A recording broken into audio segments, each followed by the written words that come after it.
ഇനിയും ഒരു പദവിയുമില്ലാത്ത എത്രയോ തിരുവനന്തപുരംകാർ സ്വന്തം പണം മുടക്കി റൂമൊന്നും എടുത്തു കൊടുത്തിട്ടില്ല. മറ്റേ നീലപ്പെട്ടി പണം ഉണ്ടെന്ന് CPM-കാരും BJP-കാരും പറഞ്ഞാലും കോൺഗ്രസ്സുകാർ വിശ്വസിക്കത്തില്ല. കാരണം മുറി പോലും എടുത്തത് സ്വന്തം പൈസക്കാണെന്ന് അറിയുന്ന ആളുകളാണ് ഇവിടെ ഇരിക്കുന്നവർ.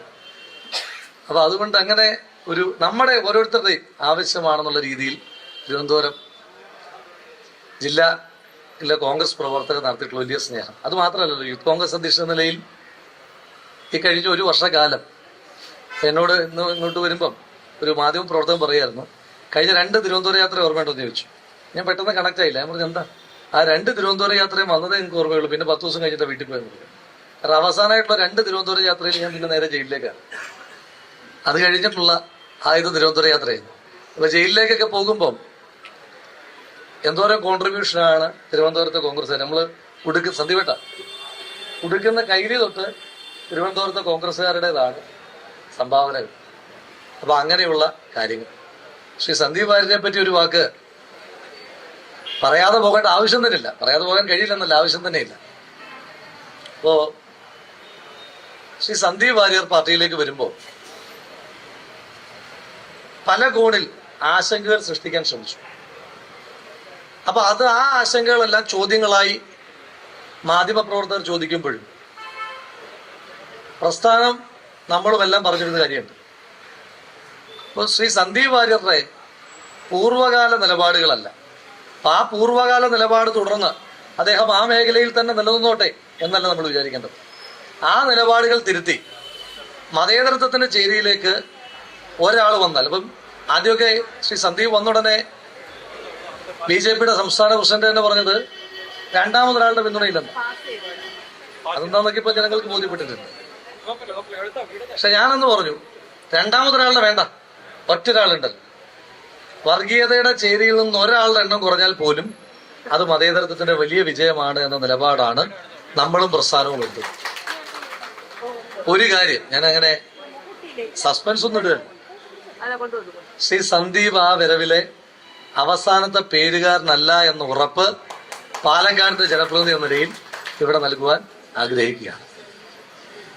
ആ വരവിന്റെ ഭാഗമായി 2025 ആണ്ടിൽ കേരളം ഉറ്റുനോക്കുന്ന ത്രിതല പഞ്ചായത്ത് തെരഞ്ഞെടുപ്പിൽ പാലക്കാട് മുനിസിപ്പാലിറ്റി UDF ഭരിക്കുമെന്ന് ഉറപ്പിച്ചു പറയാൻ ആഗ്രഹിക്കുന്നു. അദ്ദേഹം പ്രസംഗത്തിനിടയിൽ പാർട്ടി വിട്ട് അധികാരത്തിന് വേണ്ടി പോകുന്ന ഒരുപാട് ആളുകൾ അല്ലേ, നിന്ന് നിപ്പി പോയ ഒരുപാട് ആളുകൾ തിരുവനന്തപുരത്ത് തന്നെ നമുക്ക് അറിയുന്ന ആളുകളൊക്കെ. ഇത് ശ്രീ സന്ദീപ് രാജ്യം ഭരിച്ചുകൊണ്ടിരുന്ന ഒരു പാർട്ടി, രാജ്യത്ത് ഏറ്റവും അധികം സംസ്ഥാനങ്ങൾ ഭരിച്ചുകൊണ്ടിരിക്കുന്ന പാർട്ടി, ആ പാർട്ടിയിൽ നിന്ന് രാജ്യത്ത് അധികാരത്തിലില്ലാത്ത, സംസ്ഥാനത്ത് അധികാരത്തിലില്ലാത്ത, ഞങ്ങളുടെ പാലക്കാട് മുനിസിപ്പാലിറ്റിയിൽ പോലും അധികാരത്തിലില്ലാത്ത പാർട്ടിയിലേക്ക് വരിക എന്ന് പറയുന്നത് അത് ആമാശയപരമല്ല, അത് ആശയപരമായ ദൃഢത കൊണ്ടാണ് എന്നുള്ള ബോധ്യം നമുക്ക്. അദ്ദേഹം പറഞ്ഞ പ്രസംഗത്തിന്റെ സെൽഫ് ട്രോളായിട്ടാണെങ്കിലും അദ്ദേഹം പറഞ്ഞ പ്രസക്തമായ ഒരു വിഷയം. അദ്ദേഹം പറഞ്ഞു, ഒരു തിരഞ്ഞെടുപ്പിൽ 2 സ്ഥാനാർത്ഥികൾക്ക് വേണ്ടി പ്രവർത്തിച്ച, 2 സ്ഥാനാർത്ഥികൾക്ക് വേണ്ടി വോട്ട് ചോദിച്ച ആളാണ് അദ്ദേഹം എന്ന് പറഞ്ഞു. അതിനകത്തൊരു വലിയ രാഷ്ട്രീയം. അദ്ദേഹം തമാശ രൂപേണാണ് പറഞ്ഞതെങ്കിൽ പാലക്കാട് തെരഞ്ഞെടുപ്പ് പ്രഖ്യാപിച്ചപ്പോ BJP-ക്ക് വോട്ട് ചെയ്യുവാൻ അഭ്യർത്ഥിച്ച ശ്രീ സന്ദീപ് വാര്യരെ പോലെ BJP-ക്ക് വോട്ട് ചെയ്യാൻ തീരുമാനിച്ച നിരവധി ആളുകൾ ആ തീരുമാനം മാറ്റി മതേതര ചേരിക്കൊപ്പം നിലപാടെടുത്തത് കൊണ്ടാണ് പാലക്കാട് നമുക്ക് ഇത്ര വലിയ വിജയമുണ്ടായത്. അതിന്റെ ടോർച്ച് ബെയറർ ആയിരുന്നു ശ്രീ സന്ദീപ് വാര്യർ എന്ന് വളരെ സന്തോഷത്തോടു കൂടി പറയും. നമ്മുടെ കൂട്ടത്തിൽ നിന്നൊക്കെ ആളുകൾ പോകുന്നു. അതുപോലെ ഞാൻ പറഞ്ഞു, പദവി നോക്കണ്ട, ശ്രീ സന്ദീപ് വാര്യർ BJP-യിൽ വഹിച്ച പദവി എന്താണെന്ന് നോക്കണ്ട. ഒരു കാര്യം പറയാം, അവരുടെ ഇപ്പോഴത്തെ സംസ്ഥാന പ്രസിഡന്റിനേക്കാൾ ഒരു അങ്ങാടിയിൽ ഇറങ്ങി നിന്ന 4 പേർ അറിയുന്ന ആളാണ് ശ്രീ സന്ദീപ് വാര്യർ എന്നുള്ളത് കൊണ്ട് അത് നമുക്കൊരു അസറ്റാണ്.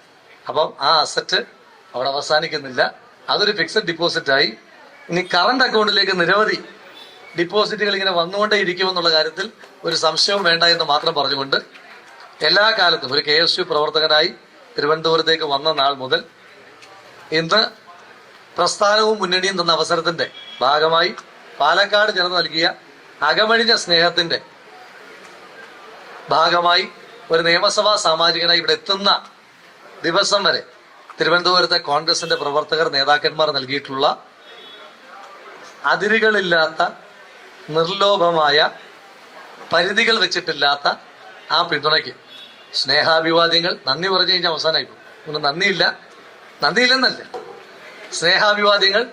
ആ സ്നേഹം ഇങ്ങനെ തുടർന്നുകൊണ്ടേയിരിക്കും എന്ന് മാത്രം പറഞ്ഞുകൊണ്ട് നിങ്ങളുടെ ഏതൊരു കാര്യത്തിനും ഇപ്പൊ ഇത്രയും കാലം ഉണ്ടായിരുന്നത് പോലെ തന്നെ ഒരു നിയമസഭാ സാമാജികനെ കൊണ്ട് എന്തെങ്കിലും ഒരു കാര്യം ഉണ്ടെങ്കിൽ, വിൻസെന്റേറ്റനൊക്കെ ഉണ്ട്, എങ്കിലും എന്തെങ്കിലും ഒരു കാര്യം എന്നെ കൊണ്ട് കഴിയുന്നുണ്ടെങ്കിൽ അതിന് ഒരു മടിയും വിചാരിക്കാതെ വിളിക്കാം.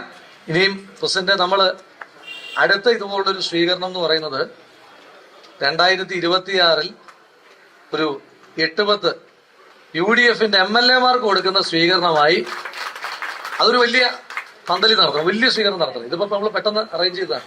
ഒരു വലിയ പന്തലിൽ ആ സ്വീകരണം നടത്തുമ്പോൾ 2026 കേരളത്തിന്റെ മുഖ്യമന്ത്രിയായി ഒരു കോൺഗ്രസ്സുകാരൻ സത്യപ്രതിജ്ഞ ചെയ്യുന്ന ദിവസത്തിനുവേണ്ടിയിട്ടുള്ള പ്രവർത്തനമാകട്ടെ എന്ന് മാത്രം ആശംസിച്ചുകൊണ്ട് നിർത്തുന്നു. നമസ്കാരം.